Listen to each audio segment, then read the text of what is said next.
Hey, what's up, YouTube? This is Kyle Graves, Kyle Graves Live. Please like and subscribe. I sure would appreciate it. And leave a comment below and tell me what you think about my content. Let's get right into it. This is some club random news about Vivek Ramaswamy. He made a pit stop onto Bill Maher's Club Random. And one of the interesting things that he talked about during this podcast here is that, he wants to shut down the FBI. He's one of the youngest, if not the youngest, person on the campaign trail in this presidential campaign. So let's give him a listen here and see what he has to say with Bill Maher and Club Random. Because no one's paying that much of attention, and it's not like, well, he's not going to, this guy's not going to be president. I know he's a kook who thinks we should get rid of the FBI and the IRS, which is kooky. So you studied it's not kooky, actually. I'll explain to you why it's not kooky. It's the FBI? Yeah, let me explain that to you right now. Who's going to collect taxes and catch kidnappers? You? So let's talk FBI, actually. You want to talk FBI? Oh, jeez. Yes, please. I'm impressed, Bill. No, You've been reading the platform. I do this for a living. This Hello, is good. you've been on my show, This is right? good. Yeah, but you I know who I am? Yeah, no, I know. I'm up on political stuff. Yeah. You're open to political Right. stuff, but this is getting into the details. So, Do you know who I shutting am? down Well, the that's a FBI. pretty big detail. Get rid of the FBI? Yeah, I would shut it down, and I'll tell you why. Oh, Jesus. You ready to have an open? You're an I'm open-minded listening. guy. I'm You're an listening. I know you. You'll listen. So that's why I'm bothering with this, right? By the way, I have a book recommendation for you before I get to it. G-Man, Government Man. It's the history of the FBI. J. Edgar Hoover's History of the FBI. You read that book, that will already open your heart and mind to the argument I'm about to make. I'm already reading a book about cross-dressers, so I can't. Okay, well, No, I'm this kidding, can come but no. next, Okay, go ahead. Cross-dressers are important too. But the gist is this. The FBI is a failed institution. It is at once politicized, corrupt, and has been, in many ways, designed to be corrupt. J. Edgar Hoover designed it that way. The same FBI that threatened Martin Luther King with suicide, blackmailing him over incorrectly collected tapes, is now targeting its domestic terrorists for people who show up at... And talking about Martin Luther King there, they had wiretapped him and of him having an affair on his wife and tried to get him to commit suicide. So that happened. concerned parents of school board meetings. So in some ways, this was That's built in coming by from design. the FBI? Yeah, it's coming from the FBI. Now, here's an answer to this, okay? At the local level, you've got local cops and you've got local prosecutors. You don't have a separate bureaucracy sitting in between. Well, now let's talk about the federal level.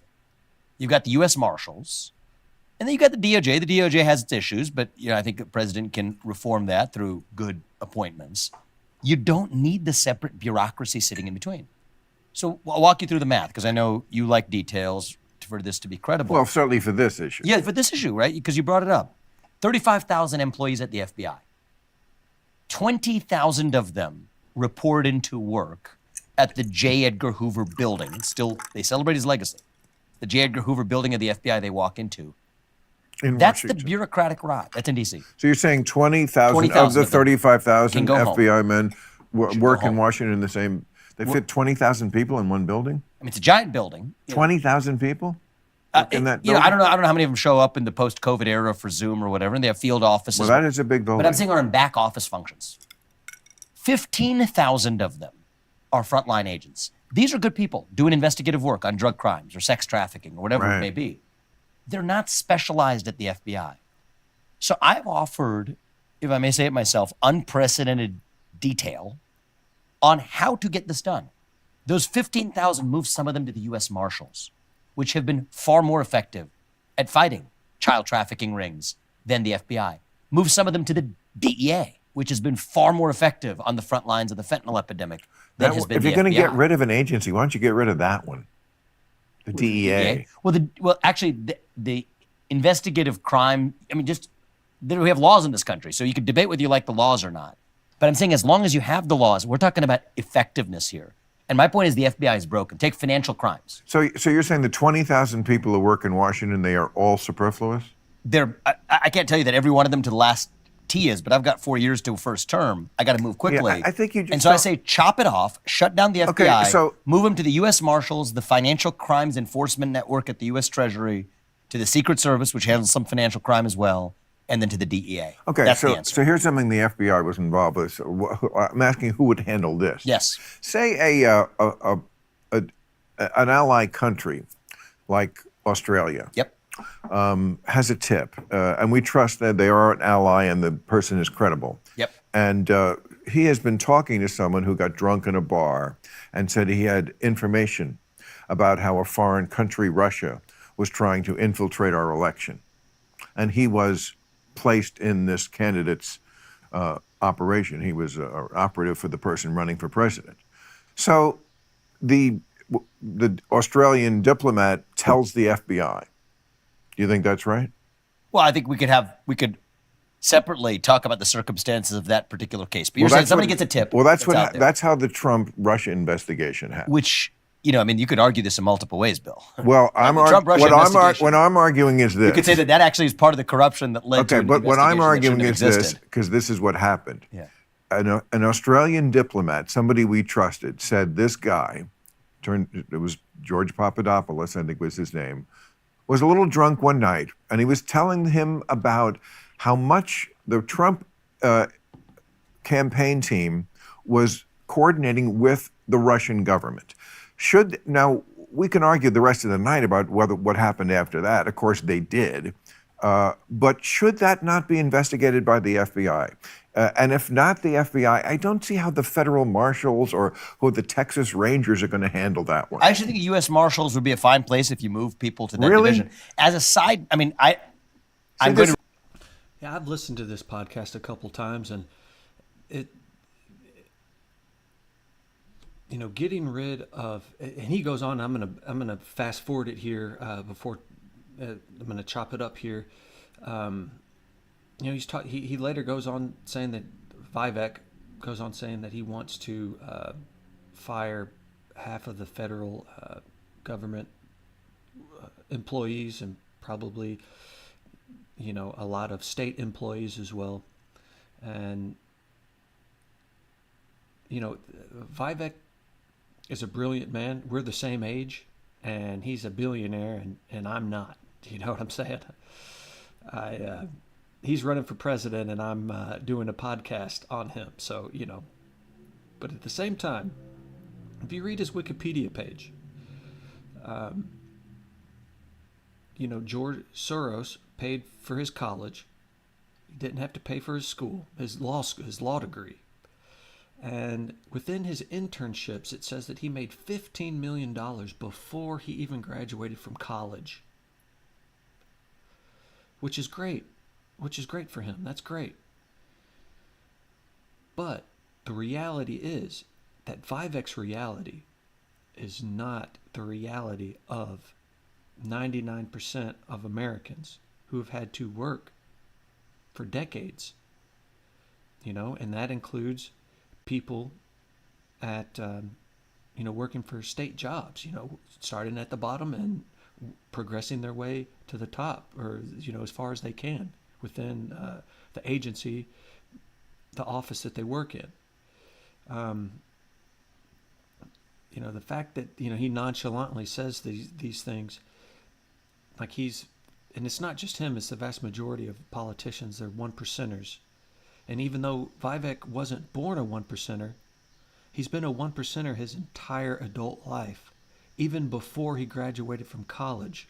So he's never really, he doesn't know what it's like to be in the workforce, and how, millions of Americans are, being productive, going to work.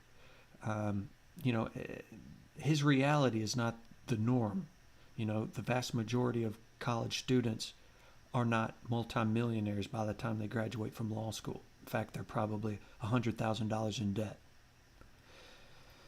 So his reality of the workplace is skewed. It's warped because he's never been in it, and I don't think he understands that. But that being said, he's very well spoken. He's very intelligent. To resist the temptation to go down the rabbit hole of debating something that's like a dead horse that we needn't beat for what was, I believe, a deeply flawed Russia collusion narrative that went. Okay, and Bill Maher took it off the FBI, and he always, for some reason, brings it back to Trump, which is fine. But hold on, let's go. Okay, this is after his plug here. Okay, we're gonna fast forward it here. And this is another thing with Vivek is that he will not criticize Trump, and it's basically a death sentence right now for any Republican to criticize Trump in any form or fashion. Um, right now, Vivek, I watched PBS NewsHour last night. Vivek was at 4%. Donald Trump, even though he's about to have to get fingerprinted at a police station, he's at 42%. And so basically, if that poll's right, the people of the Republican Party has basically spoken of who they want to represent them as Donald J. Trump. But here, Bill touches on that Vivek needs to distance himself from Trump in order for moderate Republicans and Democrats to vote for him. But he's going to have to get past Trump regardless. That's the part I love about you. It's like I agree, and I find it just heartening when I see somebody who, your parents weren't even born in this country, right? No. This is, they came with no money to this country. I'll say something, you'll probably agree with this. Obama, when he ran, and when he was in office, sounded more like your rival from South Carolina, Tim Scott. Yeah, he did a little bit, actually. Well, it was more aspirational. Aspirational, yes. And not discounting racism, but not making it the number one thing and everything is about that. Yes. That was Obama, and that seems like Tim Scott today. Yeah, I think that there's a lot of similarities in that sense between the two of them. Absolutely. Aspirational for the country. My view is the American dream is here's where I'm a little different than Tim Scott. But his big line was, my story is not possible in any other country. Obama used to say that. That was remember his line. that one? I do remember that one. Okay, that and one, it stuck with me. All right. So, And I think there's a deep truth to that. He doesn't say that anymore, interestingly. That's what I'm saying. He changed it. That's what I'm saying. Yeah. When people say, Bill, you've gotten more conservative, I'm saying, no, they changed, not me. I love that. You're allowed to change, too. You're a human being. I am, and I do. I always Yeah. change with new information.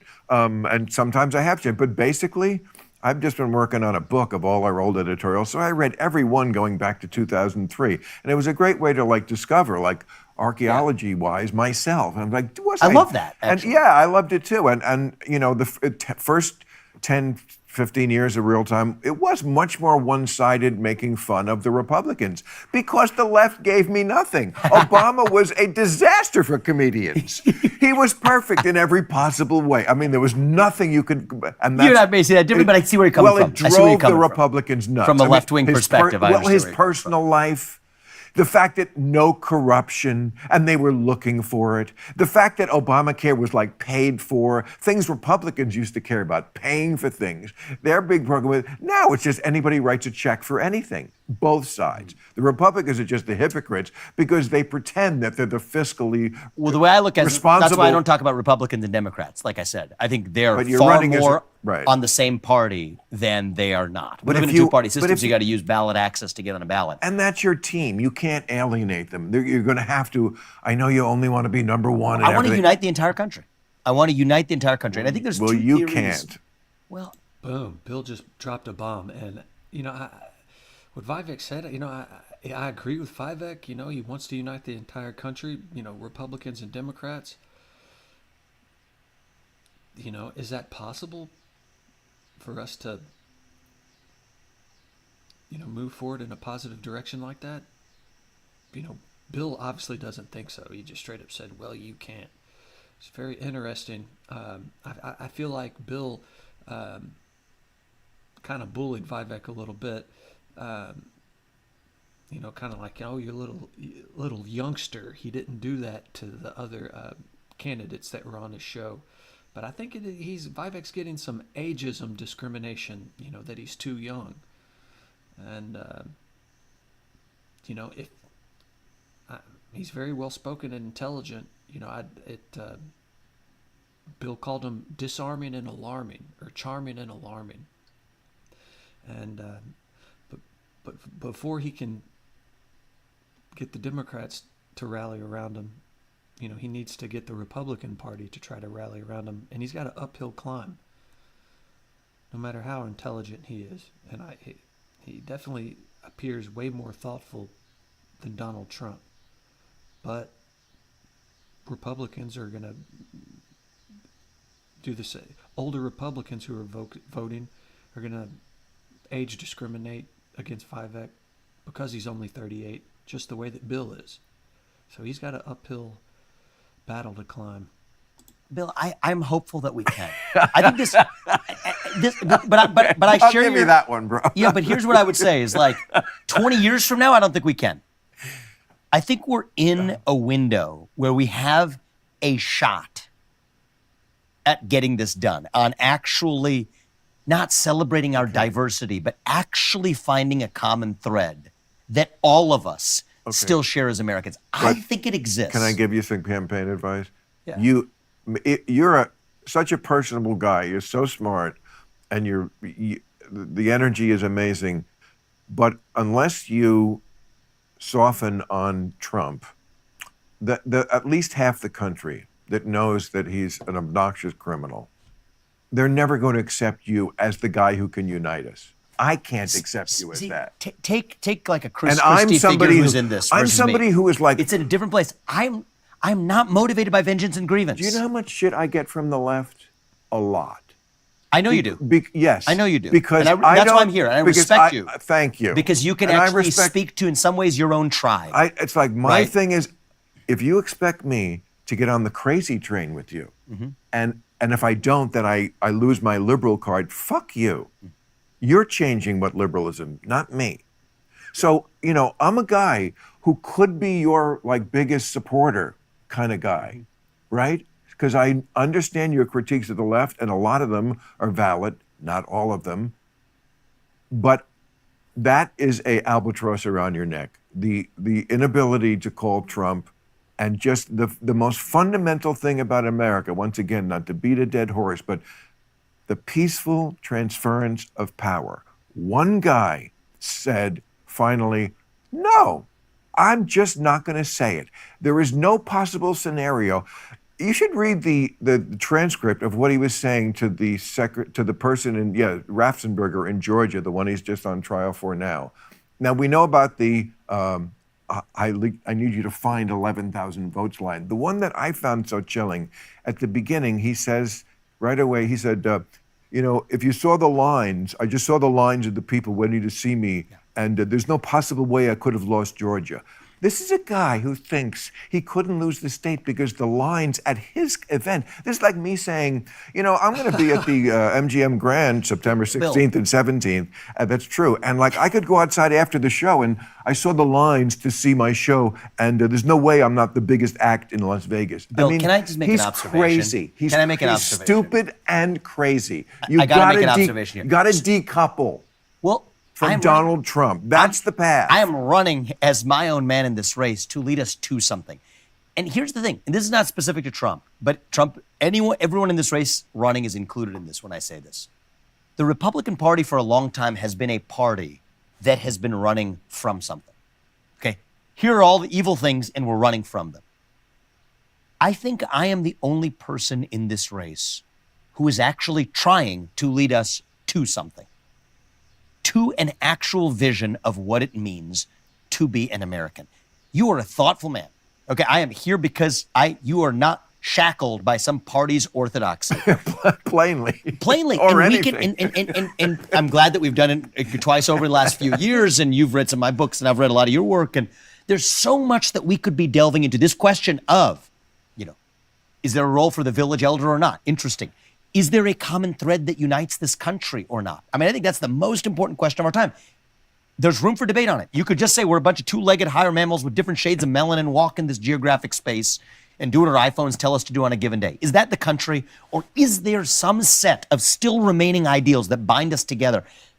That is the conversation that I think we need to have in this country. And yet I'm worried the same thing is going to happen next week on the Republican debate stage that's happening right here, is we are suffering a form of derangement about the recent past that at some point we are all going to have to say we lay down arms and ask ourselves, do we actually want to move forward, or do we actually just want a national divorce? Yeah. And that like, do you want the divorce and just be done with it and go home and call it a ball game? That sounds more like Obama. That was Obama. Let's move forward. Yes. I don't want to sort of take, and I deeply disagree with Obama and many things, but I know you mean that in a good way, but let us move forward as one nation. And that's the challenge. We live in a more challenging time than we did even in 2008. And so let me just ask you, do you believe, Bill, that there is, like, that there exists? I have friends who would give me the answer to this question. The answer they would give is no, and that we need to get a national divorce and move on with it. I have friends both on the right and the left who say this, which is saddening to me. This talk has to stop. It is saddening to me. Right. No, deeply saddening. We agree on that. And so then what is that common thread that unites us? What is it? We think it exists. Let's talk about it. Meritocracy, the thing that my parents came here to pursue. But that doesn't unite us anymore. I think it unites most people, but if you're viewing this country through the prism of a TV screen or social media algorithm, but the people then who it watch, looks like we don't. The people who watch MSNBC, which aren't very many, which is a good thing. Okay, actually. But they vote and they. But this is an important point. Okay, That's my whole point. Is it's a small sliver of the population that creates the image of an artificial division that I think is mostly artificial. But I really do. But we have to admit this is what you're always railing against. Yeah. That is a powerful faction in this country. And I'm kind of done railing against it. And you can't. I'm in a different phase than when we first met. Okay. Because we had to see the problem and we did. Okay. Now what are we running to? Okay. That's where I'm at.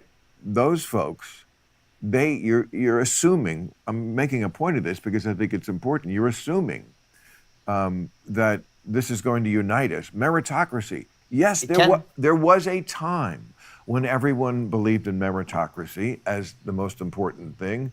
But now, the other side, those people watching that network believe in something called equity. I'm sure it's in your book. Mm-hmm. And there are definitions of equity, which, of course, you would understand. Yes, absolutely, we should strive for that.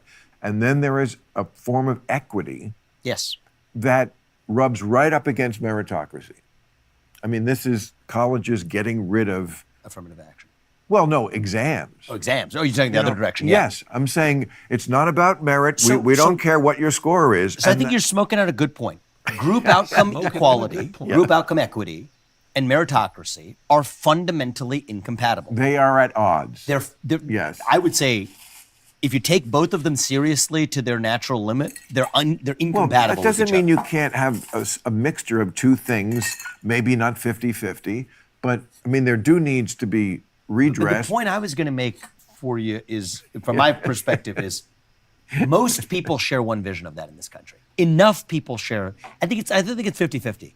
I think it's easily 80-20 in the direction of people who believe in actual free speech, believe in meritocracy, believe in self-governance, right? The idea that at least Congress should make the laws and not three-letter agencies in Washington, D.C. And I agree with both of them on this. And you see how cordial they are with one another? And this is the majority of Americans right here. Republican, Democrat, we're basically the same. And like it or not, the vast majority of Democrats and Republicans, we're in the same boat. We're not one percenters. Both of these guys talking, they're dang near billionaires. Okay? The vast majority of Republicans and Democrats, we're in the same boat. And I'm going to fast forward this here because he goes in, Vivek talks more about how he would fire half or 75% of the federal employees and state employees. So let's see here. One before. It's a complex issue. But I don't think they're paying too much attention to the idea that, yes, until we get to real green energy being the major part of our where we get our energy from, and they're talking about nuclear energy here, which, I think there's a reason why our government, they said, hasn't built a new nuclear power plant in 30 years because, nuclear waste that they're burying underground that doesn't biodegrade for, 10, 20,000 years. And, Chernobyl, very dangerous. All right, let's go back to what he's saying here. Tend right. right? I think that's the hardest people to get in the voting booth. They see a guy who looks like you, again, not rapping, but look, you dress sharp, you look like you could be at a club. This is, what do they call this? Club Random we're at. Right, we're at club, exactly. So we literally are at a club right now. Club. And they're going to see this guy who's young and he's fresh, and of course they don't know anything, the kids. So like if you say get rid of the IRS, they're like, sure, I'm going to pay taxes one day. That's going to suck. Let's get rid of them. And just stuff that like you're like a good version of Andrew Tate. They're just going to like you, and that I think you could excite a group of people that we haven't seen. We want to bring young people along, right, to care about this country. Well, I yeah. want to make patriotism cool again for young people. Yes. I want to make patriotism I as a think concept cool in this country. And you don't by have to the be way, ashamed of the American flag. I hope this isn't. It's cool. I hope this isn't too personal, but I mean it in the best possible way. I think the fact that you are who you are, again, if we could just get rid of a little of the Trump stuff, and that you are a person of color is an advantage. I think it is the right moment. I think it's happening in the right party, a party that is very sort of, they know that in the past, in the recent past, including sometimes the present, they are racist, and they have been. I mean, Reagan started his campaign in Philadelphia, Mississippi, which was a undeniable signal that he was okay with race. Here's my situation. But they're better than they were, and the fact that they like you, and I think they're going to like you a lot more. I mean, they're just getting to know you. The people didn't know me like 6 months ago. Right. So here's the thing. I think they're better than they used to be, but there's still a lot of racists. I think that in that party. I think there's a lot of. I mean, what do you call racism when you say you want? I'll give you a quote. Facts. I mean, all you have to do is look at the Electoral College, as far as the Republican Party goes. And a lot of my friends are Republicans. A lot of people in my family are Republicans.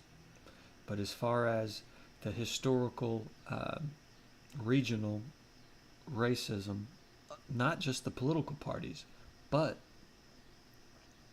just the region of what the vast majority of Republicans reside, which is the South. So before the 1963-64 Civil Rights Act that was pushed by JFK, Martin Luther King, and signed by Lyndon Baines Johnson, the South was Democrats. I mean, JFK, millionaire Yankee, Lyndon Baines Johnson, Southerner, Texas Southerner. I mean, if they ran today, they might be Republican if they ran today. But then once the Civil Rights Act was signed, all the Democrats, the Southern Democrats, felt betrayed, and they started voting Republican. It's still that way today. And, Vivek right now is at 4%. We'll see how high, how much support he can truly get from the Republicans, because there's a generational culture of racism that stretches beyond the political parties. It's a regional, cultural, the slave states. So, yeah, good luck. The remedy to past discrimination is present discrimination. The remedy to present discrimination is future discrimination. That's racism too. That's Kendi. It's Kendi. You know it. You're all over it. So, yes. My point is, down with that. Look, if you're like a psychologist and you got a patient that comes in with anxiety, you don't shut them down by saying, "Don't be anxious, don't be anxious, don't be anxious." Right. They're going to have a bout of anxiety. I think where we are in this country with respect to racism, I'll use an analogy based on you lighting that and watching that, taper out, is it's like the last burning embers of racism. That's where we are, actually. I'm serious. I'm just a visual person. All right, I'll vote for you. It's the last. You got me with. Hey, you heard it. You heard it here first. Bill Maher said he's going to vote for Vivek, talking about racism. We're living in the racism, the last dying embers of his blunt that he's smoking. That one. It really is. And so what I don't want to do is, right as that's burning out, I don't want to come in and throw kerosene on it by saying, "Don't be racist." That's what we'd be doing.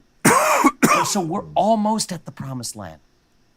But we may not be that close, but we are way. we're Let's a hair's live. trigger away from a national revival. live We in the can year be. we're living It's in. not going to happen automatically. You like my slogan? Let's live in the year we're living in. I'm with Right? you on that. Isn't that great? I'm with you on that. Let's bro. live in the year. That's all I ask. And you know what else I'm going to do in this election is I promised some people I'm going to meet them as you know. So I got to probably roll pretty soon. But this is too fun for me. But here's the thing I will say in this election: if I'm the nominee, and whoever the Democrat nominee is, Joe Biden or anybody else, I'll make a deal. The deal is, All right. He's talking about no super PACs. I need to go back trying to find where he was saying about. elect to run the government. Don't actually run the government. All right. That's just a fact. George Washington, Thomas Jefferson, John Jay. So if they walk around Washington, D.C. today, they say these are puppets. Well, who was running the government? A bureaucratic machine. The laws aren't made even in the halls of Congress. The person executing the law is not the person sitting in the White House. It is a managerial machine. Okay, and but- these are good. I'm not I mean, it's conspiratorial just, about the you know, evil intentions. see, these are good people as level of individuals. Vivek, you but know, the machine You have a good is point. really what's crushing the will of the people. This is where I think we need a few more years on you. You have a good point, but then you just so overstate it. I'm not overstating it, Bill. Say it again. So the people who we elect to run the government, Yeah, okay. they're not the ones who actually run the government. That's such an The overstatement. laws are not made in Congress. They are They're made in by the Congress. administrative They're state. affected by the bureaucratic That's what it's supposed state. to be. That's what it's supposed to be. Oh, come on. So I'll tell you. So just get You're into the making details. You got to get into the It's a details. ridiculous thing to say. The things that the FDA does have nothing to do with the law that Congress has passed. The things the EPA does to the coal industry have nothing to do, or the fossil fuel industry, have nothing to do with laws that Congress has passed. The Nuclear Regulatory Commission, the reason we don't have a new nuclear power plant in this country in 30 years has nothing to do with Congress stopping it. So if you tell the people of this country we don't have new nuclear energy for 30 years, you'd say, oh, well, the people we elect them out. It doesn't matter who you elect in or out. The fact has been the same for 30 years Okay, regardless. but- and I'm- because the real laws are made by the administrative state. Okay, but you must know, and I'm with you, that we need more nuclear energy. Yeah. Yeah. And the reason we don't, it's Well, not the going to re- change because Congress passes a law. The reason we don't is because people are, I think, look, I'm not going to say they're ignorant about this issue because, look, I've been on the fence about this one before. It's a complex issue. But I don't think they're paying too much attention to the idea that, yes, until we get to real green energy being the major part of our where we get our energy from, you're going to need nuclear. It's better than the other alternatives. It's when it way co- better than the other alternatives. I mean, the problem is when it goes bad, it goes very bad. It goes like end the world bad. Chernobyl Not bad. so far that bad, but it could. So you know what the irony is? So don't fuck it up. Well, you know what the irony is? So that NRC, the Nuclear Regulatory Commission that's stopping us from building new nuclear power plants, is in the name of safety. So in the United States right now, we have Gen 1 and Gen 2 reactors. We don't really have many Gen 3 and we have no Gen 4. The only country with a Gen 4 reactor is China. Gen 4 and Gen 3 are way safer than Gen 1 and Gen 2. And so the irony is in the name of looking after the people and protecting them. Yeah, no. We actually have I neither mean- helped on innovation nor have Right, helped on I safety. mean- and then the FDA, by the way, is the same story. And so, Bill, all I would say is if you agree not- with me on this, Well, you've got to be willing do. to actually gut. Yes, the and I'm monster. telling you, I am a great focus group for you because I am a having guy. fun with this, yeah. Because I am a guy who is sympathetic to a lot of the things. I appreciate that. You're right, but then. you So know, then- you're- so then let's you're on move- the. You're, let's you roll know, this one even when forward. you're on the 2-yard line, you fuck Let's it up. roll by- this. Let's roll this one forward, Bill. Maybe right now, because we have no points on the board, maybe we just kick a field goal. And what do I mean by that? What do I mean by that? It means you don't have to know. agree with 100% or Right. close to 100% Totally. in order to just say Right. half the job of a U.S. No, president is that's character. true, but it's Okay? got to be more than 4. Okay. No, I'm kidding. No, I do. Again, this is a serious but I think point. it is more than 4 between you and I. That's my point. I am a good focus group for you because I am a gettable guy. But, 80% of this country is, by the way. But there are You represent 80. You represent closer to And a- the majority of the Democrat base than the Right. people who are elected in office. And a lot of It comes this- down to the actual people. a That's lot what of I us believe. have to know that you're an actual patriot who believes in what America has always stood for, which is votes count I do. We transfer power peacefully. We don't let a sore loser pretending to be some macho man cry that So much he so, cannot believe he lost the election. I'm going to give you one that you and I will agree with I potentially mean, here. I know you So can't you and I say will- it because you want to be his You vice and president. I so do you not want to can't. be his vice president, Bill. I already told Well, you. okay, but I don't maybe- do but maybe you'll change. I mean, Okay, honestly, you- the idea of working for somebody right now feels like a sharp poke in the eye. Like right now, that's the sensation I'm experiencing. I have not reported to somebody in over a decade. I know. And I just don't do well in that role. But can I just say something on a personal level? I got to tell you one thing. And to help, again, I like you. I want to help you. I like you back, brother. I know, and I appreciate you That's why I'm making here. time to come here. I know, I appreciate it. And you are going to go a lot further. You're not at your floor. Oh, we're just getting warmed up. Yeah, I think. I hope. No, because first of all, you're going to appeal to young men, and young men tend right. I think that's the hardest people to get in the voting booth. They see a guy who looks like you, again, not rapping, but look, you dress sharp, you look like you could be at a club. This is, what do they call this? Club Random we're at. Right, we're at club, exactly. So we literally are at a club We're right at a now. club. And they're It's an interesting conversation between two one percenters here, one Democrat, one Republican. This is the first interview that I've heard of Vivek, and I have to admit, I'm impressed with him overall. I agree with what Bill was saying, that he's disarming and alarming, that or is charming and alarming, that he's very personable and likable, but then he'll just throw in some things like, oh, we need to dismantle the FBI and other possibly other agencies. And it goes to they're living in another world, both Bill and Vivek, and I like them both. I'm a huge fan of Bill for years now. But even Bill, he's never really had a job. He's been a comedian and a drug dealer, and he's been able to make it rich because he's thoughtful, poignant, and he's hilarious. Vivek's never really had a job. He was a millionaire before because of his biomedical internships with Soros Foundation. He was a multi-millionaire before he even graduated from law school. So these guys have never really had jobs, and I'm not hating on them. I think that's great. That's America. But to have either one of them speak for the whole country, you got to take what they say with a grain of salt. And I wish Vivek luck on the campaign trail, and in the debates, because he's such a good speaker. It'll be interesting to see what he does during the debates. Not this one coming up, because Trump's not going to be there, but Christie's going to be there, and DeSantis and Asa Hutchinson, and it'll be interesting to see how he relates or competes with them, or not just compete, because he's not competing, he's running for the office. So, it's just like how he expresses his points of view compared to theirs.